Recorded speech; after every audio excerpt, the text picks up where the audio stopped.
നമ്മുടെ നാട്ടിലിപ്പോ English spoken ഇംഗ്ലീഷിന്റെ ഒരു വലിയ ഭയങ്കരമായൊരു ഭ്രമം നടക്കുന്നുണ്ട്. പലപ്പോഴും ഞാൻ ആലോചിക്കുന്നുണ്ട്, 10-12 വർഷമൊക്കെ സ്കൂളിൽ പഠിച്ച്, അതും LKG മുതൽ ഇംഗ്ലീഷ് പഠിച്ച കുട്ടികൾ വലുതാവുമ്പോൾ എന്തുകൊണ്ടാണ് ഇംഗ്ലീഷ് വീണ്ടും ഒരു കമ്മ്യൂണിക്കേറ്റീവ് സ്കില്ലായിട്ട് വീണ്ടും പഠിച്ചെടുക്കേണ്ടി വരേണ്ടത് എന്നുള്ളത് പലപ്പോഴും തോന്നാറുണ്ട്. അത് നമ്മളെ കരിക്കുലത്തിൽ ശരിക്കും ഒരു സ്പേസ് ഉണ്ട്.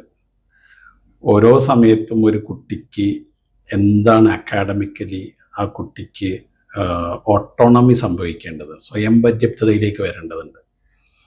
അതിൽ ഇപ്പോൾ സിവിൽ സർവീസിൽ തന്നെ ഇപ്പോൾ കേരളത്തിലെ കുട്ടികൾക്ക് റാങ്കുകൾ കിട്ടുന്നത് വളരെ കുറവാണ്. അപ്പം അതിൻ്റെ ഒരു പ്രധാനപ്പെട്ട ട്രബിളായിട്ട് കാണുന്ന 2 സബ്ജക്റ്റുകളാണ്. ഒന്ന് മെൻ്റൽ എബിലിറ്റിയുടെ ഒരു ഏരിയയാണ്, മറ്റൊന്ന് ഇൻ്റർവ്യൂവിൽ പാസ്സാകാതെ പോകുന്നു. അപ്പോൾ എന്താ സംഭവിക്കുന്നതെന്ന് ചോദിച്ചു കഴിഞ്ഞാൽ, നമ്മളെ കുട്ടികൾക്ക് ശരിക്കും 4ാം ക്ലാസ് വിദ്യാഭ്യാസത്തിൻ്റെ ഉള്ളിൽ സംഭവിക്കേണ്ട 2 പ്രധാനപ്പെട്ട സ്കില്ലുകളാണ്. ഒന്ന് മാത്തമെറ്റിക്കൽ എബിലിറ്റി എന്നുള്ളതും മറ്റൊന്ന് ലാംഗ്വേജ് സ്കില്ലും. അപ്പോൾ സ്വാഭാവികമായിട്ടും അത് ആ സമയത്ത് നമ്മളെ കുട്ടികൾക്ക് കൃത്യമായ രൂപത്തിൽ ലഭിക്കുന്നില്ല. മറ്റൊന്ന് നമ്മുടെ നാട്ടിലിപ്പോൾ DLED കോളേജുകളുണ്ട്. നമ്മുടെ സ്കൂളുകളിൽ ആണെങ്കിൽ ഏറ്റവും കൂടുതൽ ഡിവിഷൻസ് ഉള്ളത് ഇംഗ്ലീഷ് മീഡിയം സ്റ്റുഡൻസിനാണ്.